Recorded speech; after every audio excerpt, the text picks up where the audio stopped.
শোনো দাদু ভাইরা, এই যে সামনে কুয়াশায় ঢাকা বনটা দেখছো, এর ওপারে আছে এক নীল পাহাড়। সেখানে এক জাদুকরী রূপালী বাঁশি রাখা আছে। আমাদের পূর্বপুরুষরা বলতেন এই বাঁশিটা কোনো সাধারণ বাদ্যযন্ত্র নয়, এটি আমাদের গ্রামের রক্ষা কবচ। কিন্তু গত 100 বছরে কেউ সেই বাঁশি চোখে দেখেনি। মানুষ বলে ওটা একটা রূপকথা, কিন্তু আমার বিশ্বাস বাঁশিটা ওখানেই আছে। তবে সাবধান, বনের ভেতর প্রতিটি কদম সাবধানে ফেলবে, কারণ সেই বাঁশি রক্ষা করার জন্য বন নিজেই পাহারা দেয়। যদি মনের ভেতর সাহস আর সততা না থাকে, তবে বনের মায়া তোমাদের গিলে খাবে। তোমরা কি সেই রহস্য ভেদ করতে চাও? ফারহান, দাদাজির কথাগুলো কি তোর কাছে কেবল গল্প মনে হলো? আমার কিন্তু বিশ্বাস হচ্ছে রে। দেখ, আমাদের গ্রামে এখন কতটা অভাব, খালের পানি শুকিয়ে গেছে।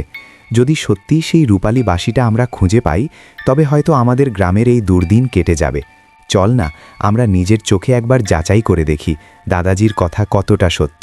যদি আমরা সফল হতে পারি, তবে পুরো গ্রাম আমাদের মনে রাখবে। আমার লাঠি আর তোর সাহস, এই দুটো নিয়ে আমরা কাল ভোরেই বনের দিকে রওনা দেব। তুই কি আমার সাথে যাবি? আরিফ, তুই যখন বলছিস তখন একবার গিয়ে দেখাই যায়। আমার মাঝে মাঝে মনে হয় দাদাজি আমাদের ভয় দেখানোর জন্য এসব বলেন না, কিন্তু বনের ওই রহস্যময় পরিবেশের কথা ভাবলে গা শিউরে ওঠে। তবে গ্রামের এই দুরবস্থা দেখে আর ঘরে বসে থাকা যায় না। আমি রাজি, আমরা কাল সকালেই বেরোবো। দেখব দাদাজির ওই নীল পাহাড় আর রূপালী বাঁশি সত্যি নাকি কেবলই কল্পনা। যদি আমরা একবার সফল হতে পারি, তবে আমাদের নাম ইতিহাসের পাতায় লেখা থাকবে। চল, আজ রাতে প্রয়োজনীয় সব গোছগাছ করেলে। তারপর তারা দুই বন্ধু মিলে জঙ্গলের উদ্দেশ্যে রওনা দিলেন। জঙ্গলের উদ্দেশ্যে রওনা দেওয়ার সময় তারা সামনে দেখলেন বিরাট বড় একটি বটগাছ দাঁড়িয়ে আছে। আরিফ ও ফারহান বড় গাছটির সামনে দাঁড়িয়ে খুব চিন্তিত। গাছটি গম্ভীর গলায় তাকিয়ে আছে। তোমরা কি ভেবেছিলে আমি এমনি এমনি তোমাদের পথ ছেড়ে দেব? এই বনে প্রবেশ করা সহজ, কিন্তু ফিরে যাওয়া অসম্ভব যদি না তোমাদের মাথায় বুদ্ধি থাকে। শোনো আমার ধাঁধা, সেটি কি জিনিস যা সমুদ্রের নিচে জন্মায় কিন্তু আকাশের দিকে তাকিয়ে থাকে? এটি যত বাড়ে মানুষ তত আনন্দিত হয়, কিন্তু এটি ভেঙে গেলে সবাই কাঁদে। এই প্রশ্নের উত্তর যদি দিতে পারো, তবেই আমার ডালপালা সরিয়ে রাস্তা করে দেব। মনে রেখো, ভুল উত্তর দিলে এই বনের লতাগুলো তোমাদের চিরদিনের জন্য বন্দি করে ফেলবে। তোমাদের হাতে মাত্র 1 মিনিট সময় আছে। ভালো করে ভেবে দেখ, সমুদ্রের নিচে জন্মায় কিন্তু আকাশের দিকে তাকায়। এটা কি কোনো মাছ? না, মাছ তো ভেঙে গেলে কেউ কাঁদে না।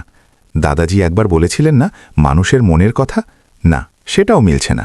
দেখ, দাদাজি বলেছিলেন বা স্বপ্ন সমুদ্রের মতো গভীর হয়, কিন্তু উত্তরটা হতে হবে বাস্তব কিছু। ফারহান, উত্তরটা কি লবণ হতে পারে? না, দাঁড়া, আমি পেয়েছি। উত্তরটা হলো মুক্ত বা সম্ভবত বিশ্বাস। না, সবচেয়ে সঠিক উত্তর হলো ধৈর্য। চল, আমরা বলি উত্তরটা হলো আশা। হে মহান বৃক্ষ, আমরা অনেক ভেবেছি। আপনার ধাঁধার উত্তর হল আশা। মানুষের মনে আশা যখন জন্মায়, তখন সে আকাশের দিকে তাকিয়ে বাঁচার স্বপ্ন দেখে। আশা যত বাড়ে, মানুষ তত খুশি হয়। আর যখন কারো আশা বা বিশ্বাস ভেঙে যায়, তখন সে কান্নায় ভেঙে পড়ে। আমাদের গ্রামবাসী এখন এই আশাতেই বেঁচে আছে যে আমরা বাঁশিটি নিয়ে ফিরব। আমাদের পথ ছেড়ে দিন, কারণ আমাদের উদ্দেশ্য সৎ।